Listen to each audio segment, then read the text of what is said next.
오늘 말씀 통해서 보다 안정적인 삶을 위한 도전, 보다 안정적인 삶을 위한 도전이라는 말씀으로 함께 은혜 나누겠습니다.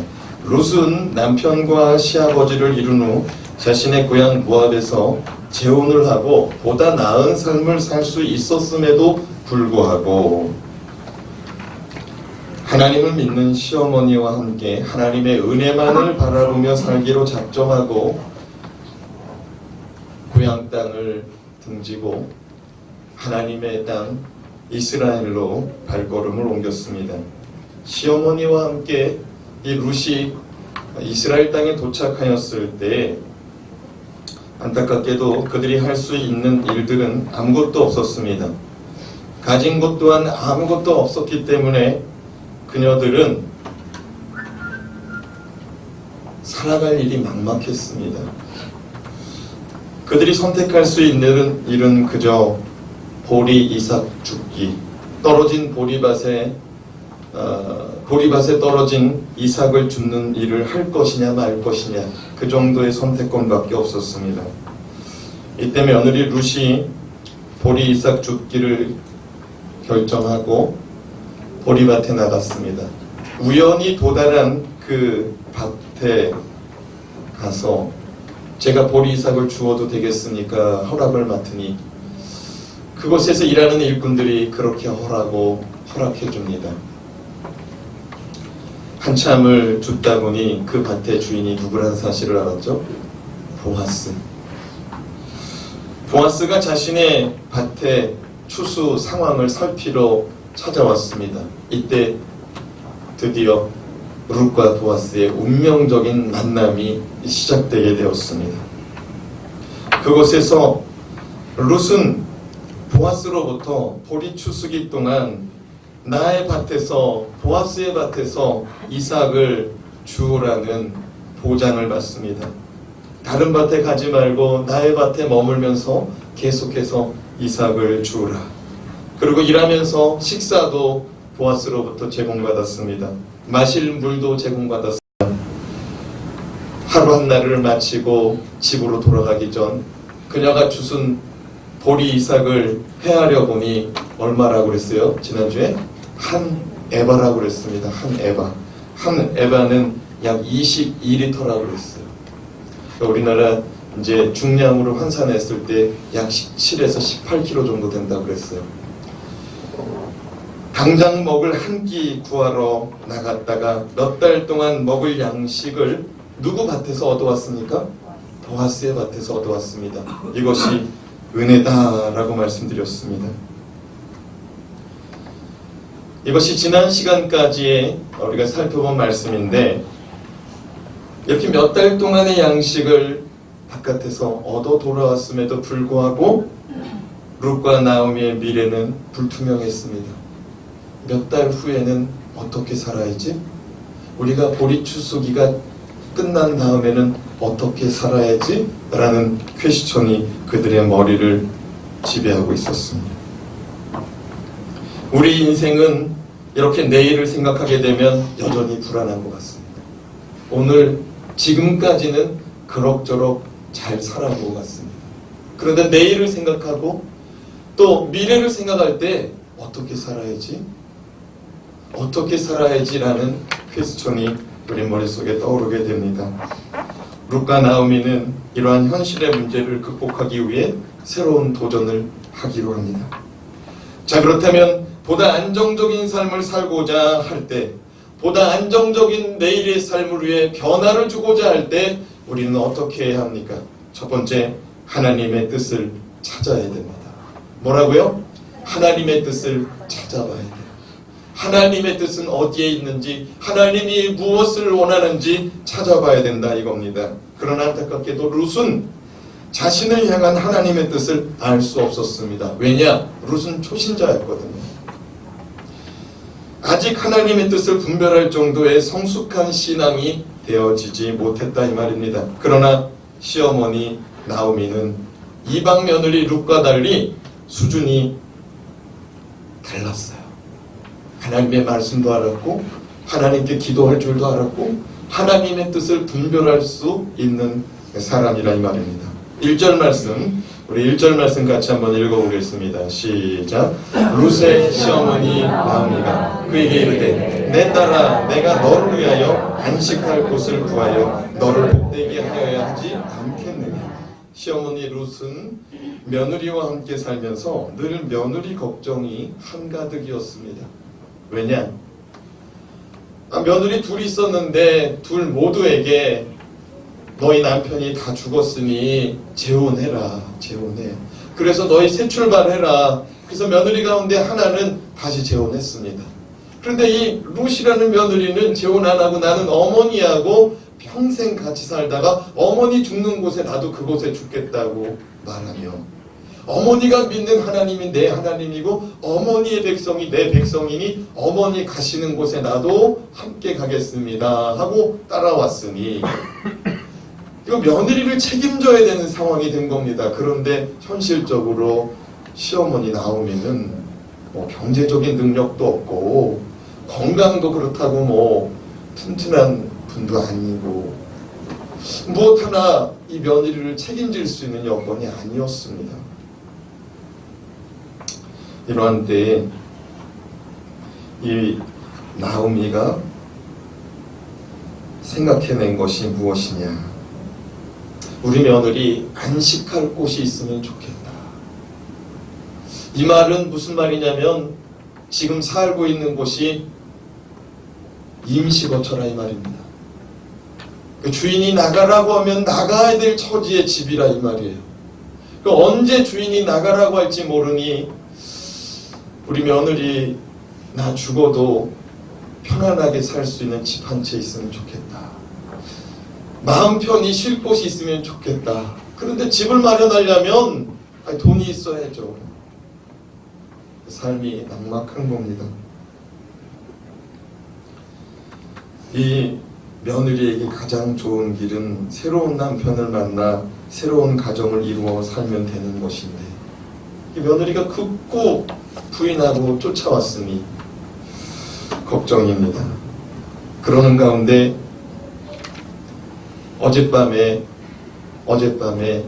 룻이 누군가의 밭에 가서 누군가에게 은혜를 받아서 저녁도 얻어먹고 마실 물도 얻어먹고 그곳에서 몇 달 동안 먹을 양식을 얻어왔으니 그 밭의 주인이 누구라고 그랬어요? 보아스. 며느리가 시어머니에게 어머니 내가 보아스로부터 이런 은혜를 받았습니다 라는 말을 들을 때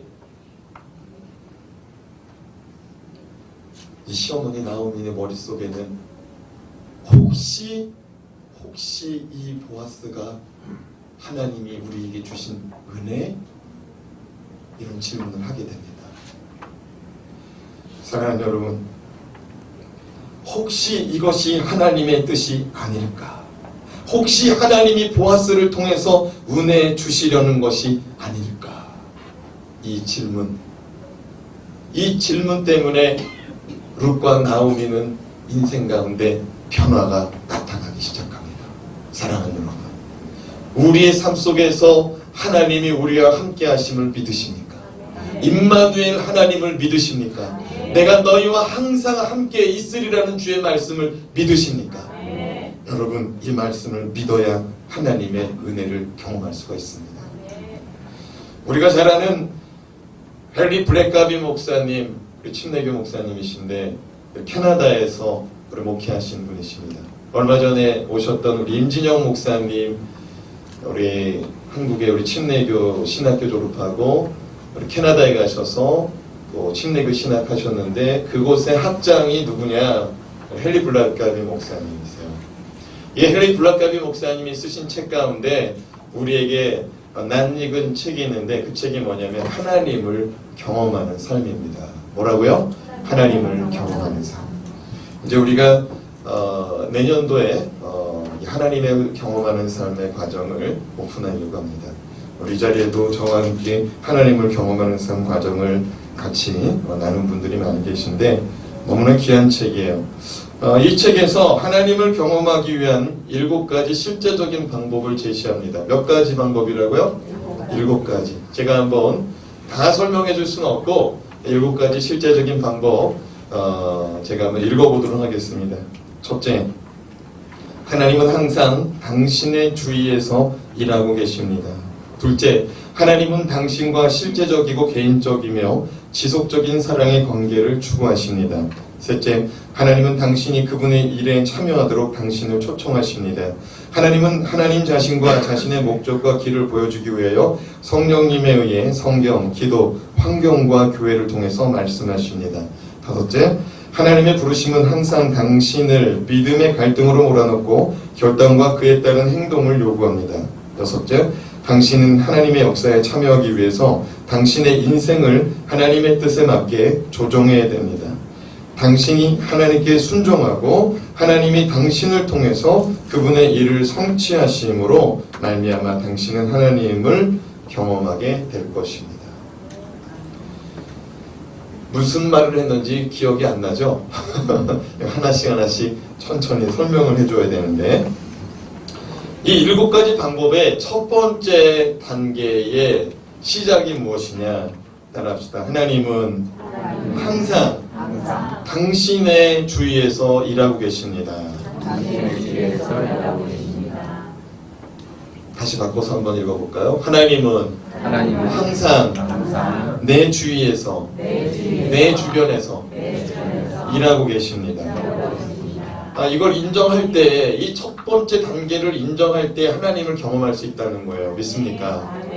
이거 인정하지 못하면 하나님이 일하셔도 하나님이 일하셨는지 하나님이 내게 은혜 주셨는지 알 수 없다 이 말입니다. 어떤 분은 그럴 수 있어요. 하나님은 내 삶 속에서 일하지 않는 것 같아. 하나님은 내 기도 들어주지 않는 것 같아. 아닙니다. 하나님은 저와 여러분의 삶 가운데 분명히 함께 하시고, 분명히 일하시고, 분명히 은혜 주시고, 분명히 말씀하시는 분인 줄로 믿어야 될 줄로 믿습니다. 믿으시기 바랍니다. 요한계시록 3장 20절 말씀에 볼지어다 내가 문 밖에 서서 두드리노니 누구든지 내 음성을 듣고 문을 열면 내가 그에게로 들어가 그와 더불어 먹고 그는 나와 더불어 먹으리라. 아멘입니까? 하나님은 우리의 삶 속에 일하시는데 우리 주변에서 머뭇거리고 계십니다. 근데 어떤 이가 하나님의 음성을 듣습니다. 하나님의 음성을 들어요. 아멘. 하나님 감사합니다. 아멘. 하나님 감사합니다. 하나님 당신의 일하심을 믿습니다.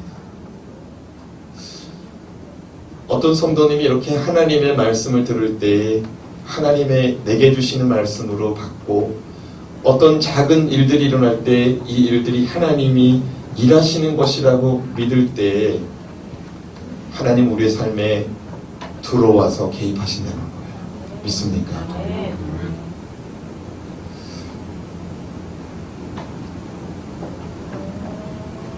엘리야가 갈멜산에서 기도할 때 그의 사환에게 묻습니다.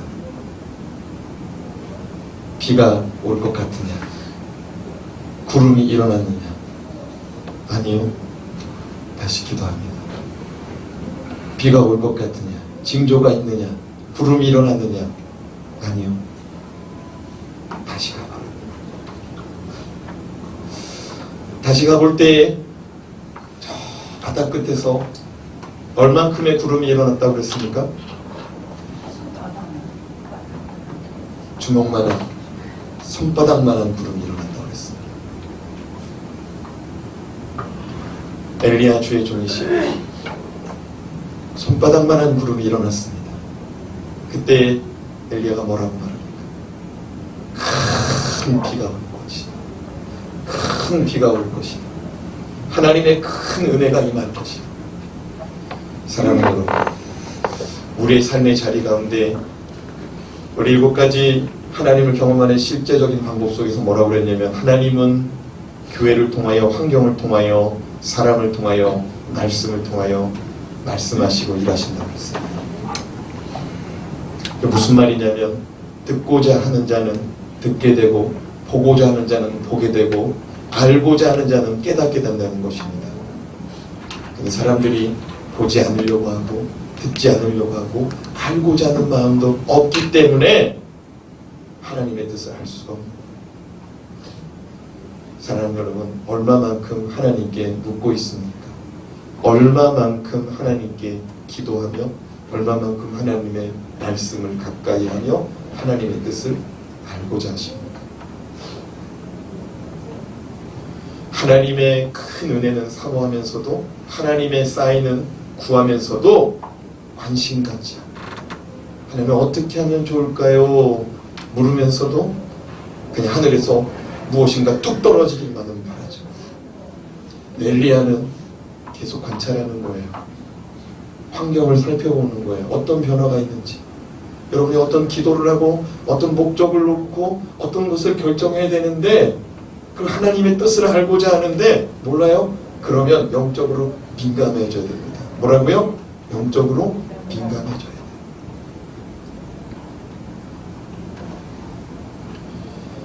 어떤 분들은 주님이 우리의 삶의 자리에 그렇게 가까이 계시리라는 것을 생각하지 못하는 분도 있고 어떤 분은 주님이 우리의 삶의 자리에 가까이 오는 것을 또 부담스러워하는 분도 있어요.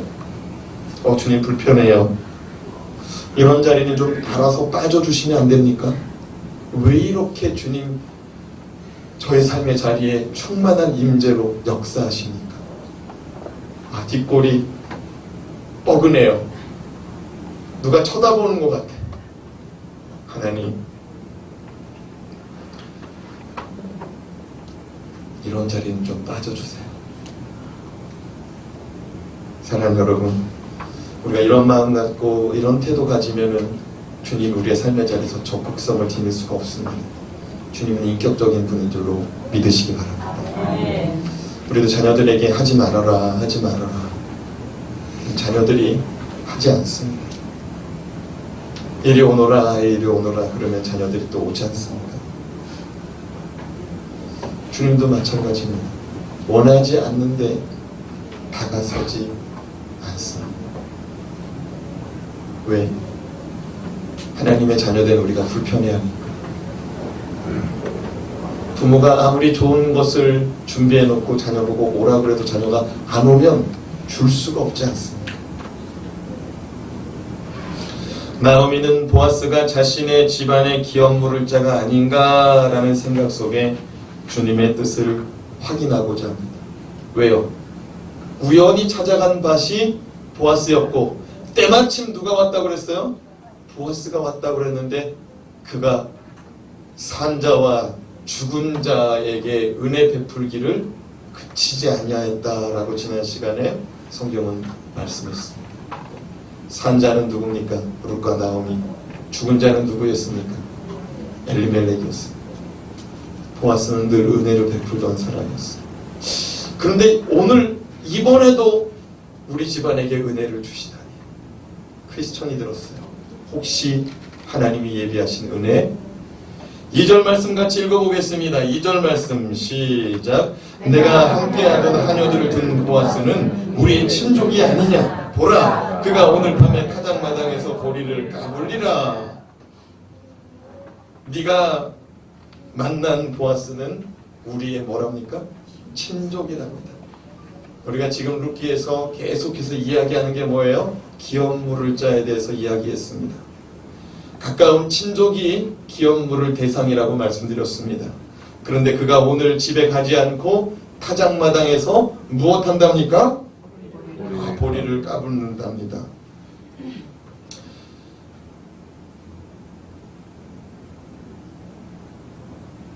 보아스는 우리의 친족이 아니냐. 나오미의 머릿속에는 이번 기회가 하나님이 주신 기회가 아닌가.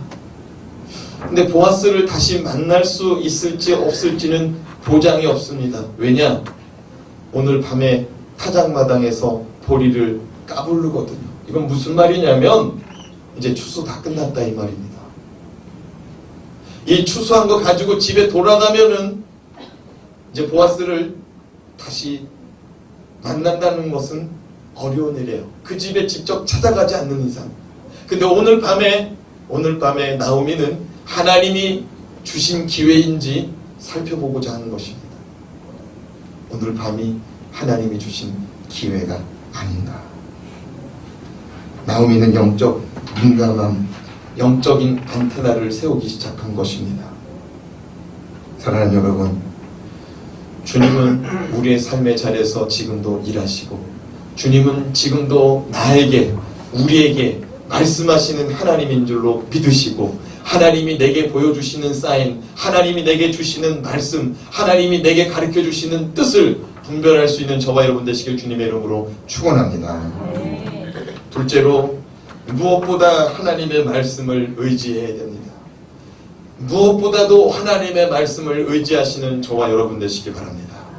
하나님의 말씀은 여러 가지 방법으로 우리에게 전달되어집니다. 사람을 통해서, 때로는 환경을 통해서, 때로는 교회와 성경 말씀을 통해서 말씀하십니다. 그러나 어떤 때는 하나님께서 우리에게 직접 말씀하실 때가 있습니다. 뇌성과 같은 소리로, 잔잔한 음성으로, 내 마음속에 세미한 소리로, 어떤 이는 불같은 소리로 말씀하실 때가 있습니다. 그러나 중요한 것은 이 말씀을 붙들고 살아가야 된다는 겁니다. 그게 잔잔하든, 그게 강력한 큰 뇌성과 같은 소리이든 주신 말씀을 붙잡고 살아가야 된다는 거예요. 아멘입니까? 내게 주신 주님의 사인, 그걸로 주님을 분별했습니까? 주님의 뜻을 분별했습니까? 그러면 그 뜻을 붙잡고 살아야죠. 잊어버리지 말아야죠. 네? 룻은 자신에게 하나님의 말씀을 전해주는 시어머니, 누구예요? 나오미. 나오미의 말을요, 기가 막히게 순종합니다. 기가 막히게 순종해요. 룻은 전적으로 나오미를 통해서 하나님의 말씀, 하나님에 대하여 훈련받고 양육받고 신앙의 멘토로 여기고 멘토링 받고 살아왔습니다. 룻은 나오미를 통해서, 나오미의 입을 통해서, 나오미의 삶을 통해서 신앙을 배웠습니다. 그리고 이제 나오미는 룻에게 하나님의 말씀, 하나님의 뜻, 이것이 하나님의 뜻이 아닌지 한번 확인해 보자 라고 룻에게 하나님 말씀을 전합니다. 5절에서 6절 말씀 같이 한번 읽어보겠습니다. 시작. 룻이 시어머니에게 이르되 어머니의 말씀대로 내가 다 행하리이다 하니라. 그가 타작마당으로 내려가서 시어머니의 명령대로 다 하니라. 룻은요, 어머니가 하나님에 대해 얘기하는 것은 다 하나님 말씀으로 여깁니다. 이것이 하나님의 권위를 인정하는 복 있는 백성의 모습입니다. 사랑하는 여러분, 하나님의 은혜, 하나님의 말씀, 하나님의 뜻이 이 강단에서 선포되는 말씀일 수 있습니다. 그리고 여러분의 목장 모임 가운데 그 누군가의 권면일 수도 있고, 목장 모임 가운데 앞서 나와 같은 일들을 경험한 자가 삶 속에서 일하시는 하나님에 대하여 증거할 때 그것이 하나님이 내게 주시는 사인일 수도 있다는 것입니다. 목장 모임은 철이 철을 날카롭게 하듯이 성도가 성도의 모습을 통하여 거울 삼아 신앙의 성장을 이루는 장이 되어야 됩니다. 그런데 우리 목장 속에서 누군가가 내가 이런 하나님을 경험했어요 라고 말하면 그저 가르치려고만 한다면, 배우려고 하는 자세도 없고 들으려고 하는 자세도 없고 그저 가르치려고만 하면 하나님을 경험할 수가 없어요. 믿음이 낮은 자 같은 그 사람이 말하는 것도 들을 수 있어야 돼요. 나보다 신앙의 연륜이 짧은 것 같은 그 사람의 말도 내게 주시는 하나님의 말씀이라고 들을 수 있어야 된다는 겁니다. 룻이 나이든 시어머니가 하시는 말씀, 아이고 어머니 아이고 어머니 맨날 그런 소리, 이렇게 치부할 수 있었거든요. 그런데 룻이 뭐라고 말합니까? 뭐라고 행동합니까? 어떻게 행동합니까? 어머니의 명령대로. 어머니의 말씀을 뭐라고 여겼어요? 명령이랍니다. 명령이래요. 그 어머니 말씀이 명령으로 받은 거예요. 불순종이란 있을 수 없죠. 명령은 권면은 들어도 되고 안 들어도 되지만 명령은 들어야 되는 거예요. 맞습니까? 그대로 행했다 이거예요. 하나님의 말씀으로 여기고. 그러면 시어머니 나오미가 며느리에게 내린 명령은 무엇입니까? 2절에서 4절 말씀 우리 같이 한번 읽어보겠습니다. 시작. 내가 함께하던 하녀들을 둔 보아스는 우리 친족이 아니냐. 보라, 그가 오늘 밤에 타작마당에서 보리를 까불리라. 그런즉 너는 목욕하고 기름을 바르고 의복을 입고 타작마당에 내려가서 그 사람이 먹고 마시기를 다하기까지는 그에게 보이지 말고 그가 누울 때에 너는 그가 눕는 곳을 알았다가 들어가서 그의 반드시 이불을 들고 거기 누우라. 그가 내 할 일을 내게 알게 하리라 하니. 여러분 이 말씀이 머릿속에 어떻게 상상이 되십니까? 네? 상상이 되세요? 네. 미소를 짓는 분들은 벌써 상상이 되신 분들이고 아직도 그냥 무표정하신 분들은 이게 무슨 말이냐. 이게 뭐 요즘 말로 말하면 19금 얘기 같아요. 그렇죠? 네. 그리고 무슨 연애 조작단 무슨 그런 조작단 선생이 가르치는 얘기 같기도 하고 뭐 아무튼 얼핏 보기에 좀 거시기한 내용입니다. 며느라, 오늘 밤 보아스가 자신의 타작마당에서 추수하는 것을 밤바람 불 시간에 맞추어 까부를 것인데 너는 그것을 가만히 지켜보다가 왜 지켜보느냐? 그 추수하는 것을 왜 지켜보느냐? 여러분 추수하는 곡식을 지켜보는 것은 요즘도 중요합니다. 저희 어머님도 추수할 때가 되면은 저는 목회 때문에 부르지 않아도 저희 동생은 꼭 불러서 추수하는 것을 지켜보게 합니다. 한 사람은 논바닥에 있고 한 사람은 방앗간에 있어요. 그래서 전화합니다. 지금 한 차 갔다. 그럼 방앗간에서 또 듣고 있다가 잘 도착했다. 이제 서로 이제 무전을 주고받아요. 왜 그렇게 할까요? 추수한 거 차에 싣고 그냥 가져가 버리면 끝이에요. 가져가 버리면. 그러니까 지금 오늘 밤은요 이제 추수한 거 정리하는 시간이거든요. 알곡과 가라지 이제 밤바람에 이제 날려가지고 가라지는 날려가고 알곡은 밑에 남거든요. 그 남은 거 이제 그거 이제 일꾼들이 가져가 버리고 주인님 오늘 금년에는 이만큼 추수가 됐습니다 하면 끝인 거예요. 그래서 주인들이 그 밤에는 지키는 거예요. 그래서 그 밤에 지켜봅니다. 이 보아스가. 그러다 추수가 끝나면은 이제 먹고 마시는 파티가 열립니다. 먹고 마시는 파티가 열려요. 일꾼들에게 고생했다고 그렇게 격려의 시간을 갖습니다.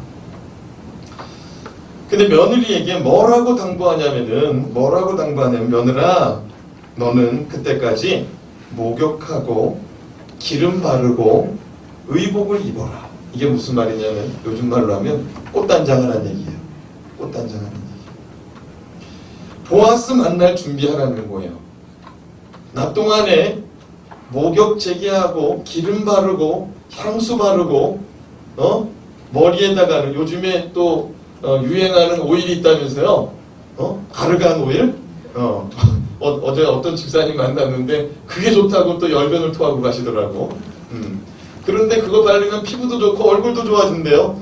근데 여러분 이 꽃단장 하는 게 절정에 이르는 말씀이 있습니다. 이게 어디에 나오냐면은 에스더서에 나와요. 에스더서에 에스더 2장 12절에서 13절 말씀인데 같이 한번 읽어보겠습니다. 시작. 처녀마다 차례대로 아하스웨로 왕에게로 나아가기 전에 여자에 대하여 정한 규례대로 12달 동안을 행하되 6달은 몰약 기름을 쓰고 6달은 향품과 여자에게 쓰는 다른 물품을 써서 몸을 정결하게 하는 기한을 마치며 처녀가 왕에게 나아갈 때에는 그가 구하는 것을 다 주어 후궁에서 왕궁으로 가지고 가게 하고. 왕을 만나는 여자들이 몇 개월, 며칠, 얼마큼 준비한다고 말합니까? 12달 준비한대요. 6달 동안에는 몰약과 기름을 써가지고 자기 몸을 갖추고, 나머지 6달은 향품과 또 여자에게 쓰는 다른 물품들을 써가지고 가꾸를 합니다. 몇 달 동안? 12달. 요즘 신부화장 준비하려면 며칠 동안 마사지 받아요? 뭐 사람마다 다르겠죠? 근데 뭐 길어봤자 한 달이겠죠? 길어봤자 3달이고. 그렇죠? 근데 지금 이 신부화장, 신부단장을 몇 개월? 12달. 안 넘어갈 남자가 있겠어요? 12달을 갖고 쓰네. 여성분들만 따라해 봅시다. 나도 가꾸면 된다.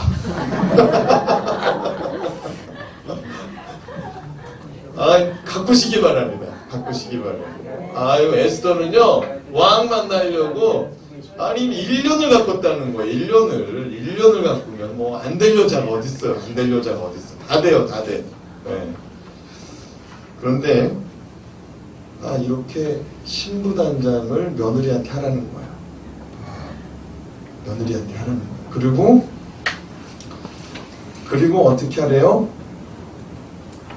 밤이 되도록 기다렸다가, 일이 다 끝나도록 기다렸다가, 먹고 마시는 일까지도 다 끝나도록 기다렸다가, 보아스가 어디에 눕는지 잘 살펴보고 조용히 그곳으로 가서 보아스의 누운 자리에 이불을 들고 어디로 들어가래요? 발끝으로 들어가서 누우랍니다. 7절 말씀 같이 읽어보겠습니다. 시작. 보아스가 먹고 마시고 마음이 즐거워 가서 곡식단 더미의 끝에 눕는지라. 룻이 가만히 가서 그의 발치 이불을 들고 거기 누웠더라. 나오미는 며느리 룻에게 말하기를, 보아스가 모든 추수 일을 마치고 일꾼들과 함께 먹고 마시고 취하여 몸이 노곤노곤해져 이제 잠자리에 들자마자 아마 보아스는 코를 골며 잠이 들었을 것입니다. 그런데 갑자기 발 이불이 들리고 찬바람이 들어오더니 사람의 살이 닿습니다. 사람의 살이 닿습니다. 아주 보아스가 깜짝 놀랐어요. 깜짝 놀랐어. 이 보아스는 아직까지 여자 구경 못한 사람이거든요. 깜짝 놀랐어요. 깜짝 놀랐어. 야, 근데 이거를 누가 시켰어요? 시어머니가 시켰어요. 시어머니가 시켰어. 여기까지 보면은 우리가 잘못 성경 읽으면 이거 완전히 야한 삼류 소설로 봅니다. 그리고 이 시어머니는 연애 조작단을 넘어서서 꽃뱀 조작단이에요. 그렇잖아요. 자기 며느리 팔아가지고 먹고 살겠다는 거 아니에요. 근데 여러분, 이 룻기에서 지금 계속 얘기하는 게 뭐예요? 기업무르자. 기업무르자에 대한 설명을 또 하면 여러분이 머리가 아플 텐데, 그래도 간단하게 또 해고 넘어가야죠. 기업무르자가 뭐예요? 어떤 사람이 죽어요. 근데 자식이 없이 죽어. 근데 그 부인이 남았네. 옛날에 과부는 지금도 그렇지만 참 힘들어요. 먹고 살기도 힘들고. 그런데 아무런 가족이 없는 거예요. 그래서 하나님이 사회적 책임을 지라는 거예요. 집안 가운데 가장 가까운 사람이 그 사람을 책임지라는 거예요. 그 죽은 남편의 과부를. 가장 가까운 사람. 그런데 이게요, 얼마나 어려운 일이냐면, 만약에 이 가장 가까운 사람이 이 죽은 사람의 여자를 취하여서 아들을 낳잖아요. 그럼 이 아들의 이름은 누구의 이름을 쓰냐면은 죽은 자의 이름을 쓰게 됩니다. 이게 무슨 말이냐면, 족보가 이렇게 내려오다가 내가 난 자식은 누구 앞으로 줄을 서야 정상이에요. 내 앞으로 서야 되는데, 이거는 죽은 자의 이름을 쓴다는 거는 이 자식이 저쪽으로 줄을 쓴다 이 말입니다. 이해가 되세요? 내 자식을 줘야 된다 이 말입니다. 누구를 위해서? 죽은 자를 위해서. 그럼 왜 죽은 자를 위해서 주느냐? 이스라엘은 가나안 땅에 들어가면서 12지파가 땅을 분배받잖아요. 그리고 각 지파의 족속마다 각 지파의 남자들마다 땅을 분배받았습니다. 그리고 그 땅을 분배받은 그 할아버지의 자손들은 그 땅을 계속 하나님이 주신 약속의 땅으로 여기고 계속 유지하며 살아가는 거예요. 근데 여기 지금 이 할아버지의 자식이 가지고 있던 땅이 지금 땅 소유주가 죽으니까 이걸 넘겨줄 사람이 없는 거예요. 이건 무슨 말이냐면은 아이를 낳으면 이 아이를 잘 양육해가지고 대학까지 보내가지고 저쪽 집 좋은 일 하라는 얘기예요. 그러니까 이 기업물을 짜라는 것은 희생이 따르는 거죠. 그래서 제가 지난 시간에 뭐라고 그랬어요? 이거를 신약 성경, 이걸 신약적인 개념으로 말할 때 뭐라고 말할 수 있다? 대속. 대속이라는 말이 뭐라고 그랬습니까? 대신 속한다는 거예요. 속한다는 것은 값을 지불한다는 거예요. 노예를 살 때 돈을 지불하는 걸 보고 대속이라고 말합니다. 노예를 또 마찬가지로 자유롭게 해줄 때에 그 주인에게 내가 노예 값을 지불하겠으니 이 노예는 자유하게 해주세요 할 때도 이 값을 지불해야 돼요. 이거는 노예가 자신이 벌어서 돈을 지불해야 자유해지는데 그렇게 할 수 없는 사람이기 때문에 대신, 그래서 대신 속한다. 그게 대속의 의미입니다. 그러니까 이 기업물을 짜는 대속하는 사람입니다. 이 기업물을 짜는 대신 희생하는 사람입니다. 근데 이 기업물을 짜 오늘 말씀에 누구? 보아스. 보아스가 가장 가까운 친족이니 지금 보아스를 찾아간 겁니다. 그러니까 여러분 머릿속에 야한 생각은 이제 주의 보혈로 다 씻으시고 깨끗한 상태로 말씀을 받으시기 바랍니다. 이 나오미 이 시어머니가 연애 조작단 꽃뱀 조작단의 교사도 아니고요. 하나님 말씀 의지한 겁니다. 아멘입니까? 아멘. 여러분 보리 이삭 죽기도 하나님 말씀에 써 있어요. 이 구약에. 네모 반듯한 밭이 있으면 구석진 곳은 이삭을 베지 말라고 그랬어요. 그리고 떨어진 이삭도 죽지 말라고 그랬어요. 왜요? 가난한 자들을 위해서, 나그네를 위해서, 과부와 고아를 위해서.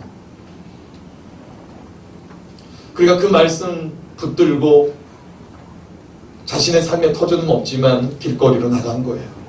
하나님 말씀 붙들고. 그리고 이번에 기업물자를 찾는 것도 하나님 말씀 붙들고 나간 겁니다. 사랑하는 여러분, 보다 나은 안정적인 삶을 원하십니까? 하나님 말씀을 붙잡으시기 바랍니다. 하나님의 뜻을 찾으시고 내 삶 속에서 일하시는 하나님을 발견해야 돼요. 지금 내게 말씀하시는 하나님을 발견해야 된다 이 말입니다. 나한테 보여주시는 사인들을 분별할 수 있어야 된다는 거예요. 우리 교회 저 2층 그 헌금 경대 옆에 꽃이 한 그루 있는데 저 나무가 꽃을 피는 것을 보셨습니까? 2달 동안 꽃이 폈어요. 나는 그 나무에 꽃이 피는 건 처음 봤어요. 내가 저 꽃을 보고 무슨 생각했을까요? 꽃집에 물어봤더니 재물을 상징하는 꽃이 나무래요. 꽃을 폈으니 목사님은 좋으시겠다는 거죠. 나는 그런 뜻인 줄은 모르고 우리 교회에 좋은 일이 있으려나 보다. 장가가지 못한 사람 장가가고 또 결혼하지 못한 또 딸 가진 자도 결혼하고 자식 못 낳는 자 또 자식 낳고 물질에 어려움 있는 자 물질이 극복되고 풍요로워지고 건강 없는 자 건강 회복되고 가정마다 불화가 있던 집도 회복되어 웃음꽃이 피는 가정 그런 가정이 되었으면 좋겠다. 아멘 하는 자들에게 있을지어다. 그런 마음이 들더라고요. 우리 교회 성도들에게 좋은 일이 있으려나 보다.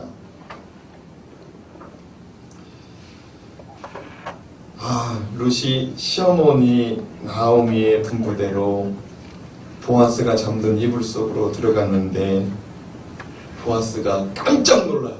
깜짝 놀라. 9절 말씀 같이 읽어보겠습니다. 시작. 이르되 내가 누구냐 하니 대답하되 나는 당신의 여종 룻이오니 당신의 옷자락을 펴 당신의 여종을 덮으소서. 이는 당신이 기업 물을 자가 됨이니이다 하니. 보아스가 진짜 놀란 채 하지 않고 루시구나. 그래 왔어. 내가 기업 물을 자지. 이렇게 먼저 얘기해주고 이렇게 먼저 이렇게 받아주고 나 너 올 줄 알았어 이렇게 말해주면 좋았는데 너는 누구냐? 너는 누구냐? 너는 누군데 지금 나의 침실에 들어왔느냐? 사실 침실도 아니에요. 왜냐면 보리밭에도 자고 있으니까. 근데 여러분 여기 보면은 룻이 뭐라고 말하냐면 당신의 옷자락을 펴 나를 덮어주세요 라고 말합니다. 그런데 조금 앞에 우리 말씀을 보면은 이불을 들어서 발치로 들어갔다고 그랬거든요. 근데 뭐 이불도 있고 옷도 있는 얘기인가? 아니요. 성경에 보면 그 옷을 달라는 자에게 옷을 주고 또 겉옷까지도 내어주라는 말이 있지 않습니까? 이스라엘 사람들은 겉옷도 있고 속에 있는 옷도 있었어요. 근데 겉옷은 추울 때 주로 사용하고요. 그래서 이제 이 겉옷이 만약에 더우면은 이제 허리춤에 묶어버려요. 우리도 이렇게 팔로 이렇게 묶을 때가 있잖아요. 양반이라서 또 이렇게 묶고 이러는 건 안 하나 봐요. 근데 이제 이 겉옷이요, 만약에 노숙을 하게 되면은 이 겉옷을 덮어요. 근데 이 겉옷은 우리로 말하면은 밍크코트 같은 개념인 거예요. 가죽옷이에요. 가죽옷이 아니더라도 캐시미어 옷이에요. 양털로 지어진. 그러니까 없는 사람에게 겉옷은 전 재산이에요. 그 정도로 이 겉옷은 가치가 있는데 잠자리 들 때는 이것을 이불로 사용한다는 거예요. 너는 누구냐? 라고 물어보니까 룻이 말할 때 저는 당신의 여종이라고 말합니다. 소유격을 씁니다. 누구 소유라는 거예요? 내가. 나는 당신의 소유물이랍니다. 그리고 나를 좀 거두어 달래요. 당신의 이불로 나를 덮어달래요. 내가 지금 부끄러우니까. 왜? 옷을 이렇게 정장 갖춰서 입고 가지는 않아요. 왜냐면 누구를 꼬셔야 되니까 지금. 누구의 마음을 감동받아야 되니까. 이건 제 생각이에요. 성경에는 없어요. 근데 얼른 덮어달라고 그러는 거 보니까 내가 상상이 됐어요. 너무 많은 상상을 했나요? 네, 주의 불로 씻읍시다.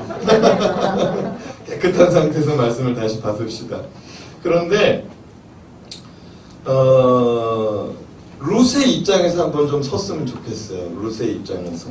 무슨 말이냐면 아무리 시어머니가 말했어도 그렇죠. 그리고 그 시어머니도 그래요. 자기 며느리 보고 남의 남자와 자고 와라.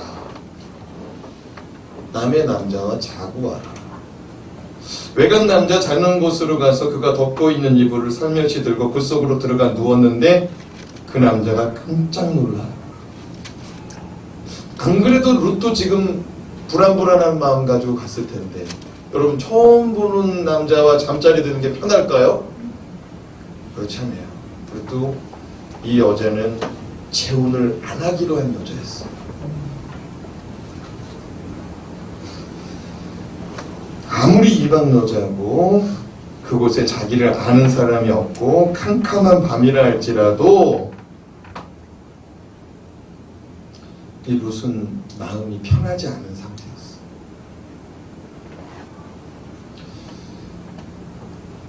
그러나 그 여인이 발걸음을 띈 이유는 기업 물을 자 하나입니다. 지금 룻과 나오미의 머릿속에는 온통 하나예요. 뭐? 기업 물을 자. 하나님 말씀 붙들고 나가는 거. 보장된 게 아닙니다. 만약에 지금 이 보아스가 너는 누구냐 하면서 이 여자를 막 내쫓았다. 파출소장 불러가지고 파출소 우리 경찰들 다 불러가지고 자 확인하세요. 나 손 안 건드렸고요. 자 이 여자가 나한테 찾아왔고요. 이 여자 딴소리하지 말도록 당신이 증인 쓰세요. 이러면은 이 여자가 이 베들레헴에서 어떻게 살아갈 수 있었을까요? 그리고 보아스는 뭐라고 말했어요? 다른 밭에 가지 말고 내 밭에서 이삭을 계속 주스라고 그랬어요. 그러면 무슨 얘기냐면 내년에도 이 밭은 들어가지 못하는 것이고 어머니랑 같이 살기로 한 베들레헴에서도 얼굴 팔려서 못 살고 자 이방 땅에서 온 저 외국인 내 저럴 줄 알았어. 모압 땅은 음란하기로 소문난 땅인데 그럼 그렇지 저 여자 그런 여자구만. 이렇게 되는 거예요. 그렇죠? 이게 무슨 말이냐면 하나님 말씀대로 나가다가 어려움이 있을 수 있다 없다? 있다. 그런데 그거 감수하고 지금 하나님 말씀 붙잡고 간다 이거예요. 이해가 되십니까? 우리가 어떤 일을 시작할 때 걱정과 두려움이 참 많이 있습니다. 그래서 우리는 기도도 하고 앞선 유경험자들에게 물어보기도 합니다. 저와 여러분의 가는 길 가운데 하나님의 함께하심을 사모하시기 바랍니다. 하나님이 함께하면 두려움이 사라집니다. 아멘입니까? 이거 경험한 자들만 알죠. 신약 성경에 뭐라고 기록되어 있느냐? 물떠온 하인들은 알더라. 물떠온 하인들은 알더라. 주님 말씀에 순종하고 주님 말씀에 순종해서 되어진 일을 경험한 자는 하나님을 안다 이겁니다. 영적으로 미성숙한 룻은 시어머니의 말씀에 순종하니 나중에 어떤 일을 경험합니까? 기업 모를 자 보아스를 맞이하게 됩니다. 그는 더 이상 하나님을 의심하지 않고 살아계신 하나님, 나의 하나님으로 여기며 보아스와 함께 평생 하나님을 섬기며 살았을 것입니다. 결국에 그 자손들 가운데 누가 나와요? 다윗이 나오고 그 자손들 가운데 누가 나와요? 하나님의 아들 예수 그리스도가 나옵니다. 이것이 은혜인 줄로 믿습니다.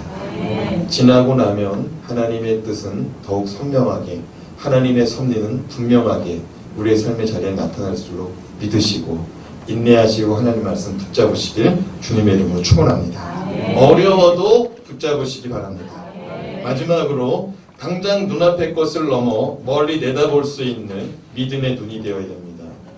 당장 눈앞의 것을 넘어 멀리 내다볼 수 있는 믿음 가지시길 주님의 이름으로 축원합니다.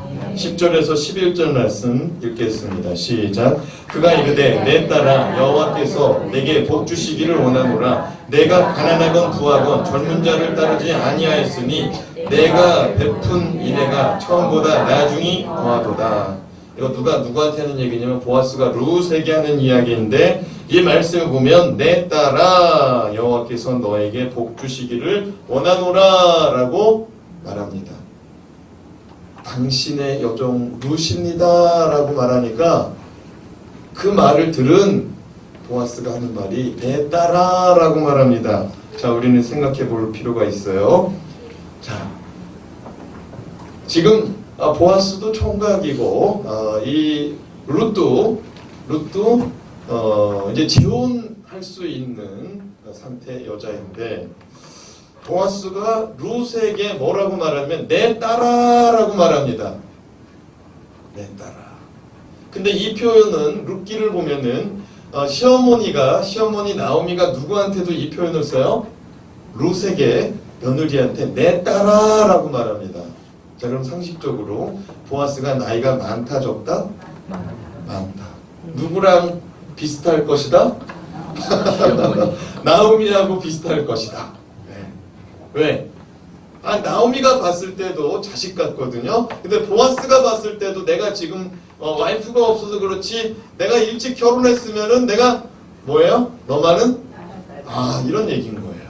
자, 그러면은 상식적으로 봤을 때 보아스에게 룻이 시집가는 것보다 누가 가는 게 더 낫을까요? 나오미가 가는 게 낫죠, 상식적으로. 비슷한 연배고. 그런데 지금 나오미가 누구 걱정만 하고 살았어요? 며느리 걱정했다 이거야. 이건 하나님의 말씀이기 때문에 당당하게 가서 요구할 수 있는 거였어요. 당신이 나의 기업물을 자입니다. 그럼 예스 하면은 그 말씀을 받아들이는 것이기 때문에 당당히 들어가서 살 수가 있어요. No 그러면은 이거는 이제 공중 앞에서 재판정 앞에서 침뱉음을 당해야 돼요. 그 기업물을 자를 원하지 않을 때는 하나님 말씀에 보면 침뱉음을 당해야 돼. 그리고 온 동네 사람한테 기업물을 지 않기를 원하는 자라고 놀림을 받아야 돼요. 하나님 말씀을 버린 자로 가긴 지키는 거예요. 그러니까 당당히 가서 요구할 수 있는 권리였는데, 자, 나오미가 가서 요구하는 게 빠를까요? 룻이 요구하는 게 빠를까요? 기업물을 짜도, 자, 생각해봐. 이방 여자에게 요구하는 것보다. 그리고 이 보아스는 누구의 친족이라고 그랬어요? 나오미, 아니 엘리멜렉의 친족이라고 그랬어요. 그러니까 엘리멜렉의 두 아들 말론과 기론의 친족이라고 말하지 않고 엘리멜렉의 친족이라고 그랬어요. 그러니까 족보를 봐도 가계도를 봐도 이 룻하고 가까운 게 아니고 나오미하고 가까운 대상이 보아스였다 이거예요. 그러면 보아스가 되든 안 되든지 간에 보아스가 그 밤에 목욕하고 꽃단장하고 이불 속에 싹 들어갈 수 있었다는 거예요. 이해가 되십니까? 그런데 이 기회를 누구한테 줬어요? 룻에게 줬다 이거예요. 이게 중요한 겁니다.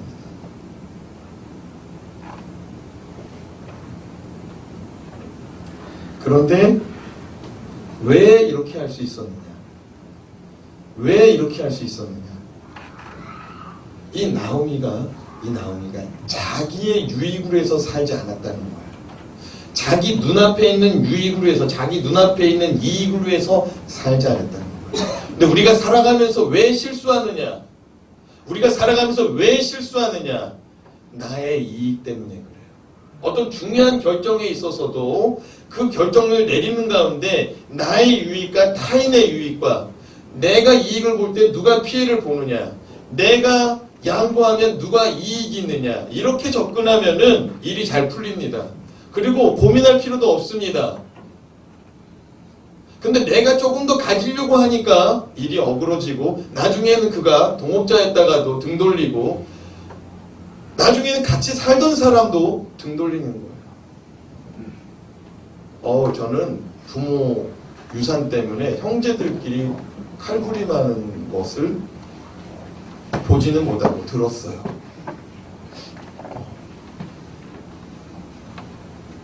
왜 그래요? 눈앞에 있는 것 때문에 그래요.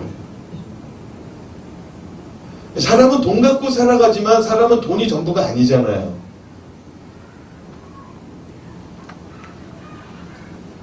지나고 나서 보면은 어떤 사람이 더 가질 수도 있고 어떤 사람이 덜 가질 수도 있지만은 덜 가진다가 나중에는 더 부자가 되는 수도 있잖아요. 조금 더 길게 보면 되는데.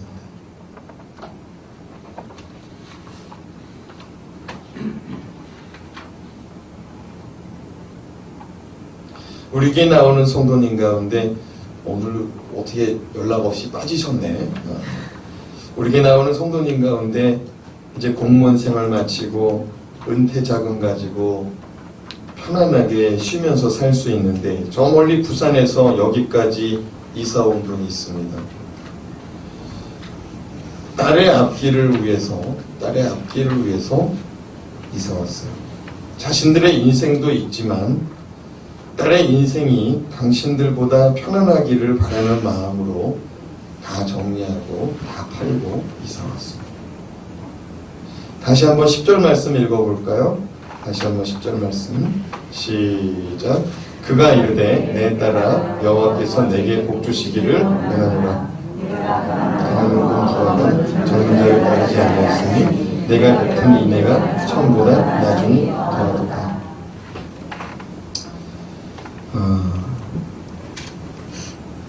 이 공무원 생활하셨던 이 가정이 딸을 위해서 이사했는데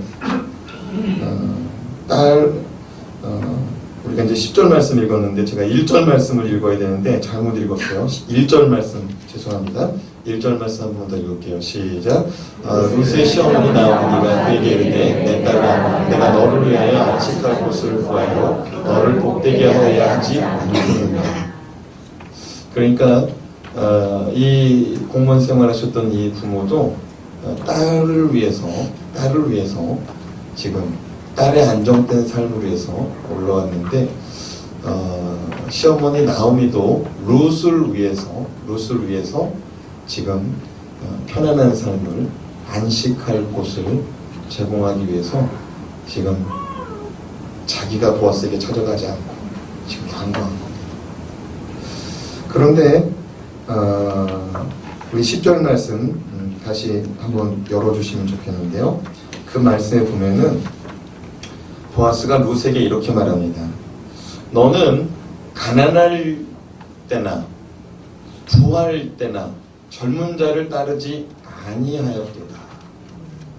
이거 어디서 많이 본 얘기 아니에요? 결혼식 주례사 중에 가난할 때나 부할 때나 그렇죠. 한 여자를 한 아내로 하자. 가난할 때나 부할 때나 앞에 계신 형제를 남편으로 여기고 그렇죠. 이 보아스가 보니까 이 여자는 참 괜찮은 여자예요. 그래서 뭐라고 말합니까? 너는 가난할 때나 부할 때나 젊은 남자를 따르지 않았다. 이건 뭐냐면은 모압 땅에서 재혼할 기회가 있었어요. 그렇죠. 시어머니가 자꾸 가라고 그랬어요. 가서 재혼하라고 그랬어요. 그럼 젊은 남자, 돈 많은 남자 만나서 재혼할 수 있었죠. 그냥 왔잖아요. 그 소식을 들었어요.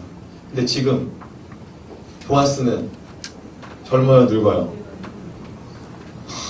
늙었는데도 나를 찾아와 주니 고맙다 이거예요. 고맙다 이거예요.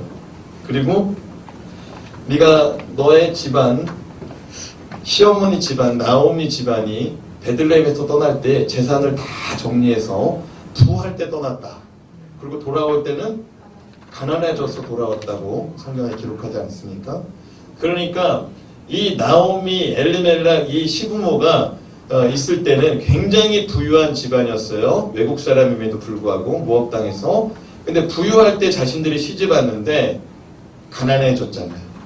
그래도 안 나갔다 이거예요. 그러면서 하는 말이 너가 베푼 인애가 처음보다 나중이 더하도다.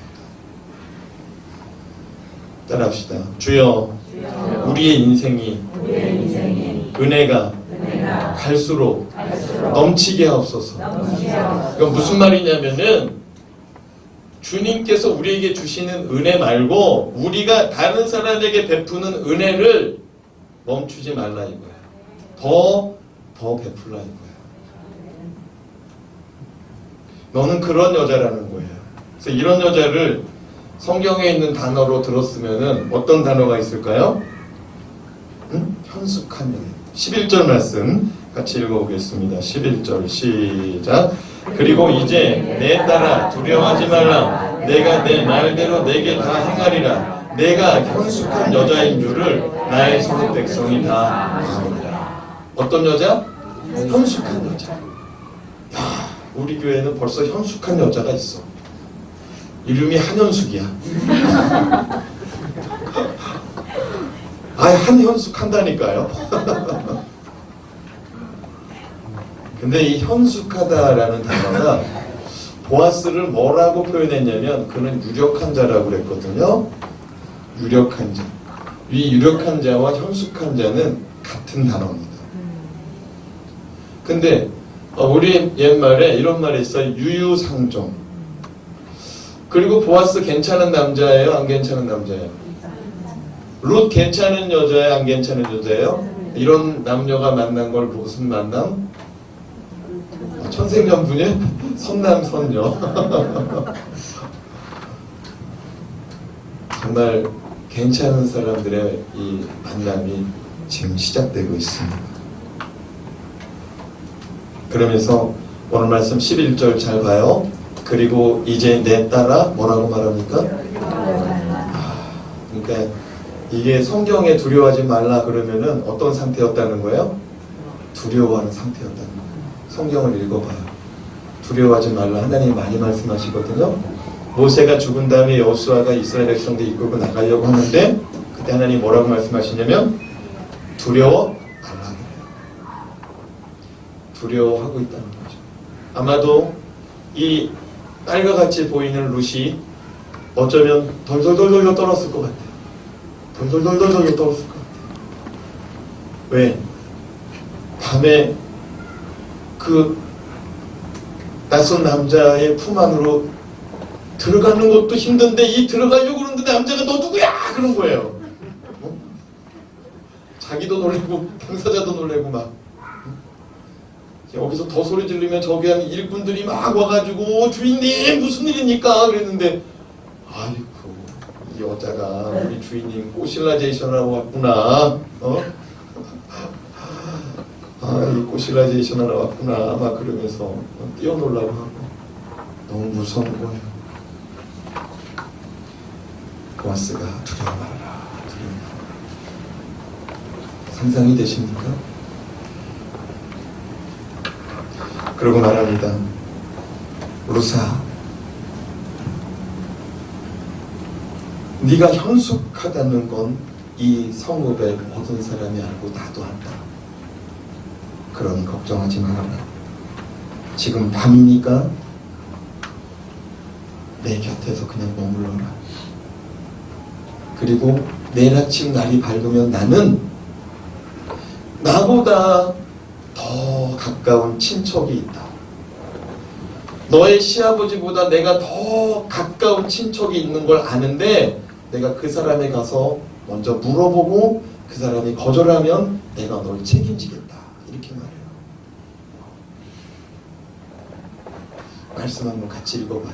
말씀 13절 얼마나 멋있는지, 보아스가 얼마나 멋있는지 한번 읽어봐요. 시작.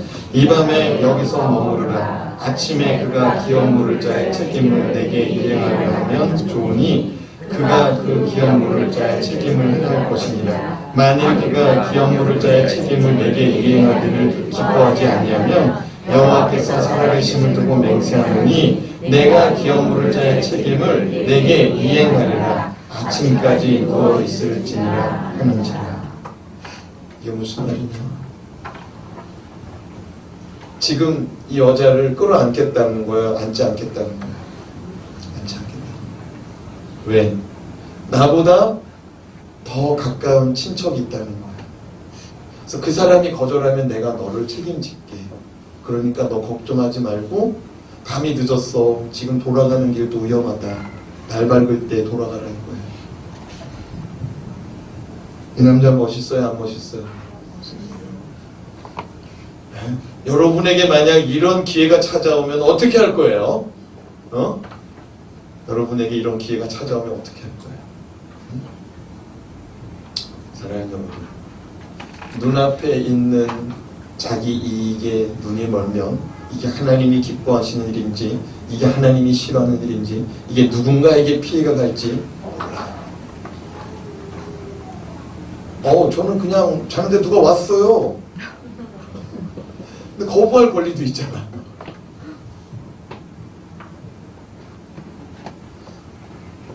이 남자 가만히 지켜주고자. 이 멋있는 남자가 신약 성경에 또 있어요. 누구? 네? 요셉. 요셉과 마리아가 결혼하지 않고 약혼식만 올렸는데 어느 날 주의 천사가 나타나 너의 아내 될 마리아가 임신했는데 다른 남자를 통해서 그런 것이 아니고 성령으로 잉태된 것이니 걱정하지 말고 결혼하여 그 여자를 데려와라. 그 여자 데려오기를 두려워하지 말아라.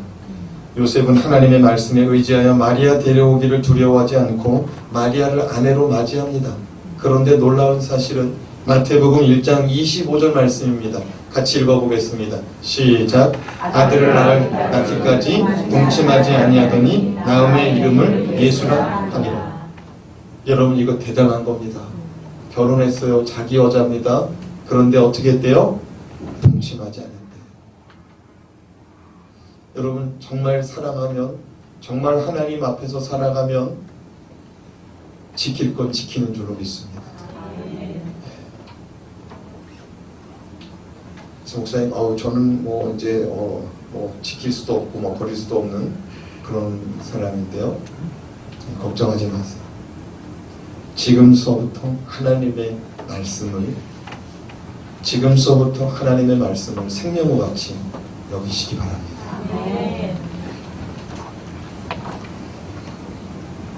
사랑하는 여러분, 시어머니 나오미도 하나님의 말씀대로라면 보아스를 찾아갈 수 있었고, 이 보아스도 눈 딱 감고 품어버리면 되는 거예요. 그리고 내쳐도 돼요. 왜? 자기 발로 왔으니까. 그런데 이 보아스가 눈앞에 자기 이익만을 탐하지 않고 참고 지켜주더라고요. 사랑하는 여러분, 가정도 마찬가지죠. 자기 주장, 자기 이익에 눈이 멀면 남원할 수가 없죠. 참고 가야죠. 지키고자 하는 의지가 있으면 지켜지는 겁니다.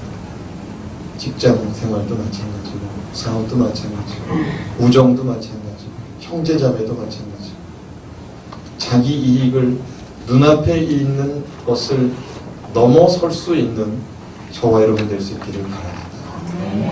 주님이 저 인생도 만지시면 변할 것이다. 나도 변화시켰으니 주님이 저 인생도 만나주시면 변할 것이다.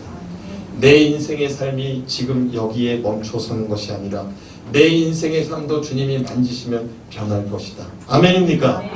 기도하겠습니다.